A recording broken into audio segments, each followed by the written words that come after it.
আমাদের 0.2 লিটার।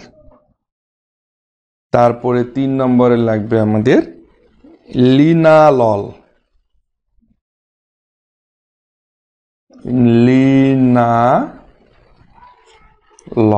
হ্যাঁ, লিনানল এটা লাগবে 0.15 লিটার। 0.15 লিটার। 4 নাম্বার লাগবে আমাদের Jarnail format.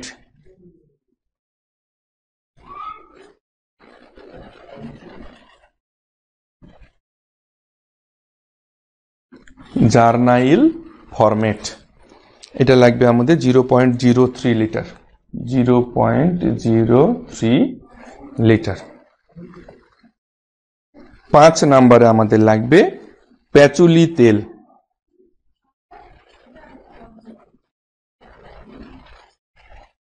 প্যাচুলি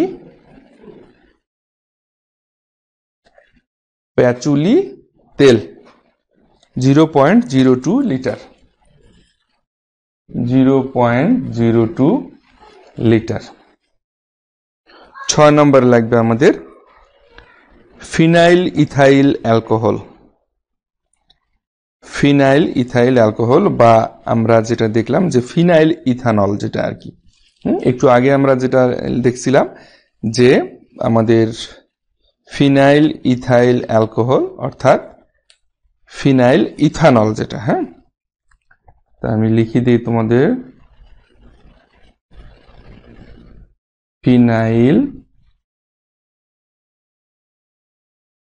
phenyl ethyl alcohol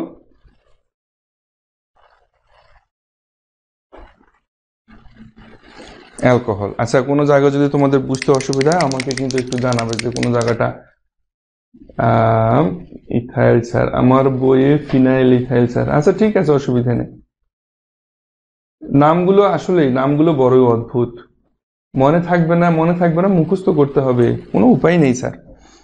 এগুলো আমরাও মনে করো জীবনে কোনোদিন চোখে দেখিনি, এগুলো শুধু পড়েই আসছি। হ্যাঁ, কিচ্ছু করার নেই, এভাবে মুখস্থ করতে হবে। এটা লাগবে আমাদের 0.1 লিটার। 0.1 লিটার। মার্কারি কলমের কালি ভরানো হয়নি, মনেই ছিল না।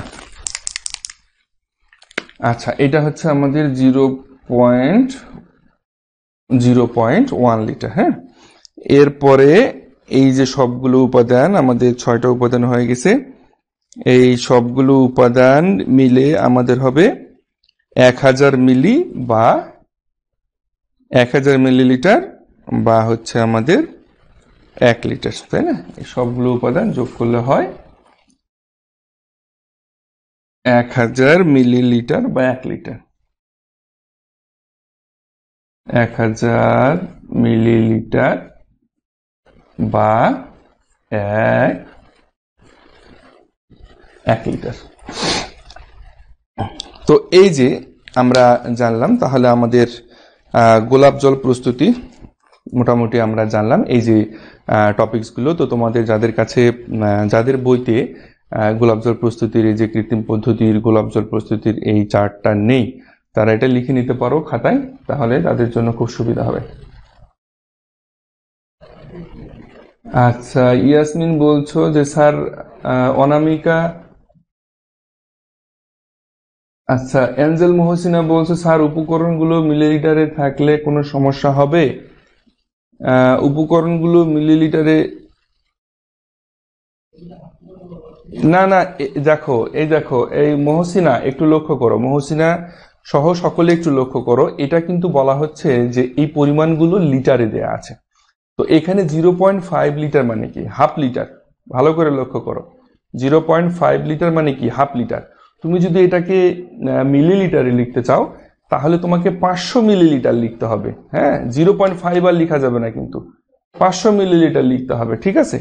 তেমনি ভাবে 0.2 লিটার লেখা আছে, তাহলে তোমাকে এখানে 200 মিলিলিটার, এটা এই এককটা হচ্ছে লিটারে।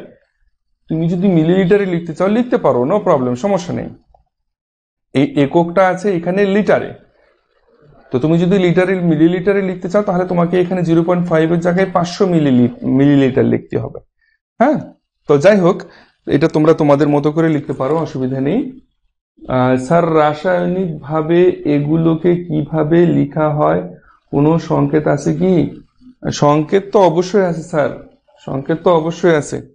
আপাতত অত জটিলতার দিকে যাওয়ার দরকার নেই, যেটা আসছে সামনে সেটাই পড়ো, পরে যখন সময় পাবে এগুলো রাসায়নিক সংকেত তখন পড়ে নিতে পারবে, অসুবিধা নেই। এই যে লিনালল, জার্নাইল ফরমেট, রোডিনাল, সাইট্রোনিলল, এগুলো সবগুলো রাসায়নিক সংকেত আছে। আমরা যে প্যারাসিটামল খাই জ্বর হলে বা গা পা ব্যথা হলে, মাথা ব্যথা হলে যে প্যারাসিটামল খাই, সেটারও একটা রাসায়নিক সংকেত আছে। আচ্ছা, ইয়াসমিন সুলতানা কি বলছো? স্যার, একদিন যদি আমরা সরাসরি বানানোর চেষ্টা করি তাহলে কি পারবো? অবশ্যই পারবে, এগুলো সবগুলো জোগাড় করবে।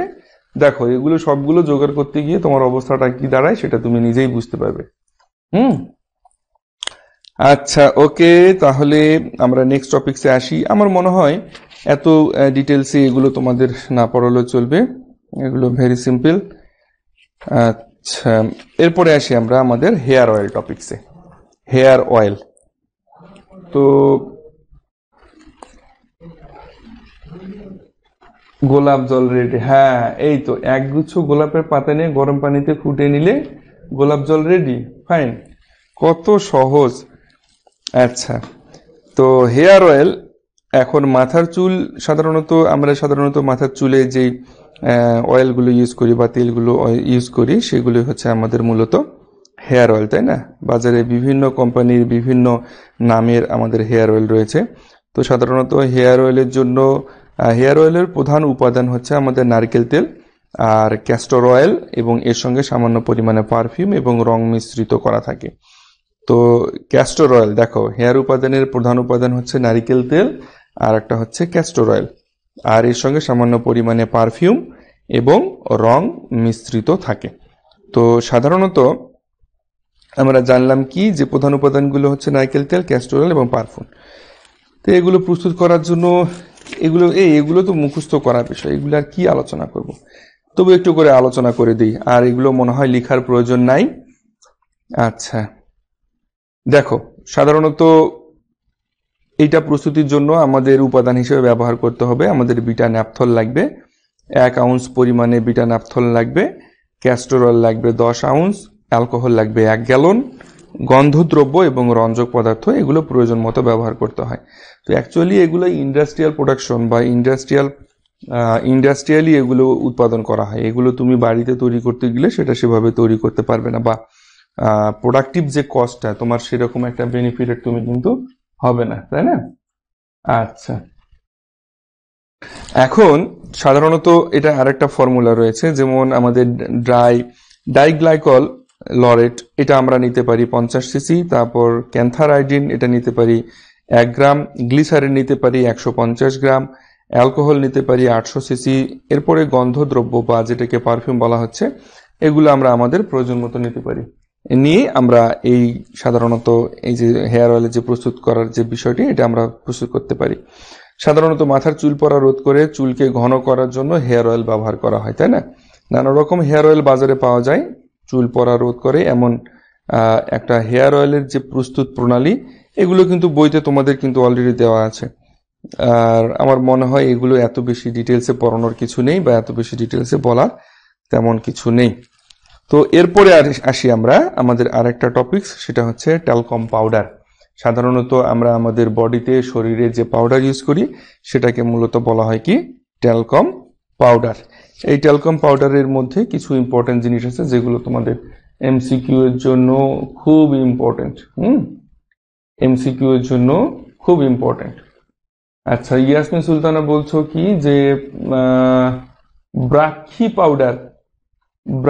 পাউডার, আসলে এই ট্যালকম পাউডারটা মূলত আচ্ছা, তোমরা মেয়েরা ভালো বলতে পারবে। সাধারণত বিভিন্ন রকমের পাউডার, যেমন ফেস পাউডার রয়েছে, এটা কি সাধারণত মুখে ব্যবহার করা হয়, মুখমণ্ডলে ব্যবহার করা হয়। আবার তোমার হচ্ছে ট্যালকম পাউডার, যেটা আমরা গরমের সময় শরীরে ইউজ করি, তাই না? এটা হচ্ছে আমাদের ট্যালকম পাউডার। এখন ব্রাক্ষী পাউডারটাও আমি নিশ্চিত না, আমাকে জানতে হবে যে ব্রাক্ষী পাউডারটা আসলে কি। হ্যাঁ, আমি জেনে তোমাদেরকে বলবো, কেমন? তো এখন এই ট্যালকম পাউডারটা সাধারণত ব্যবহার করি আমরা গরমের সময়, যাতে আমাদের শরীরে কিছুটা প্রশান্তি পাওয়া যায়, তাই না? আচ্ছা, এই ট্যালকম পাউডারের মূল যে উপাদানটা সেটা হচ্ছে আমাদের ট্যাল্ক। এটা কিন্তু খুব গুরুত্বপূর্ণ। ট্যালকম পাউডারের মূল উপাদান কি? ট্যাল্ক। এগুলো মিশিয়ে দিই, এগুলোর আমাদের দরকার নাই।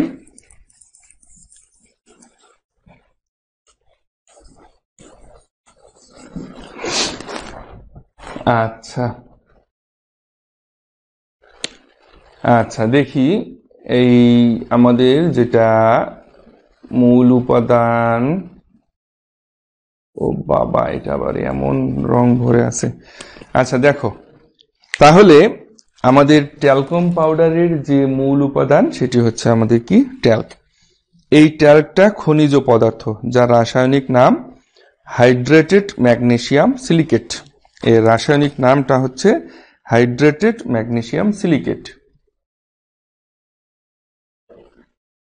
হাইড্রেটেড ম্যাগনেসিয়াম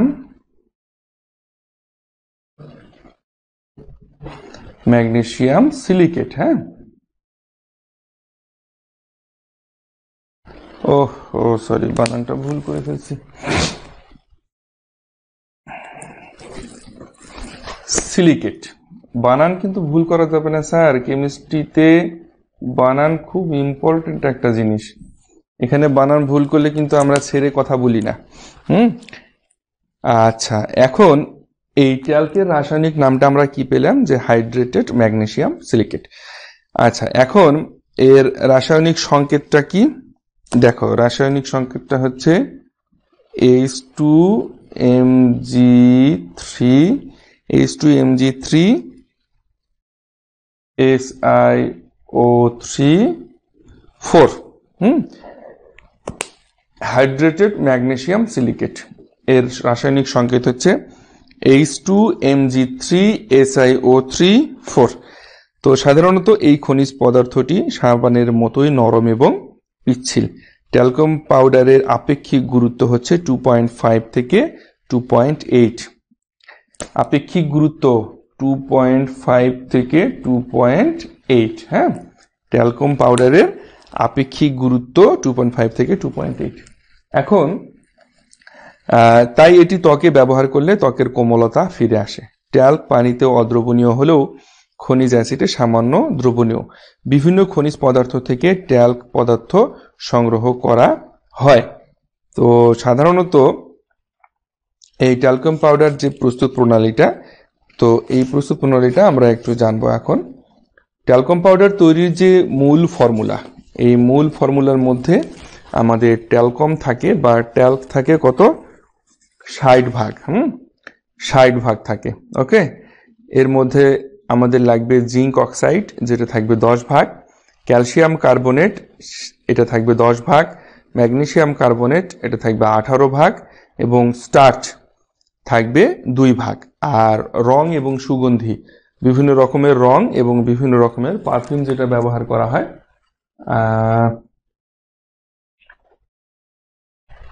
আচ্ছা, বিভিন্ন রকমের যে পারফিউম এবং রংগুলো, এগুলো আমরা প্রয়োজন মতো ব্যবহার করতে পারি। ডলোমাইট একটা আকরিক। এগুলো নিয়ে আমরা পরে আলোচনা করব, আসবে, এগুলো সব আলোচনা আসবে। তো ট্যালকম পাউডার তৈরির যে পদ্ধতি, এই পদ্ধতিটা খুব সুন্দর একটা পদ্ধতি। একটু বলে নেই তোমাদের, যদিও বা তোমাদের বইতে আছে, তারপরে একটু বলি। সেটা হচ্ছে যে একটা প্লাস্টিকের তৈরি গামলার মধ্যে গুঁড়া ট্যাপিকা স্টার্চ এবং শস্য স্টার্চ সমানুপাতে মিশিয়ে নিয়ে এর সঙ্গে অ্যারোরুট পাউডার মিশিয়ে ভালোভাবে গুঁড়া করে মেশাতে হবে। দেখো, এগুলো কিন্তু ইন্ডাস্ট্রিয়াল নাম, এগুলোর নামগুলো কিন্তু অদ্ভুত এবং আনকমন। হ্যাঁ, এগুলো ভালোভাবে গুঁড়া করে মেশাতে হবে। সুগন্ধির জন্য তুলার তৈরি শোষক প্যাডের মধ্যে অত্যাবশ্যকীয় তেল যেমন ল্যাভেন্ডার, রোজমেরি এগুলো যোগ করে ওই গামলার মধ্যে সুগন্ধিযুক্ত কটন বল রূপে স্থাপন করতে হবে এবং ভালোভাবে ঝাঁকাতে হবে যেন মিশ্রণটা হোমোজেনাস হয়।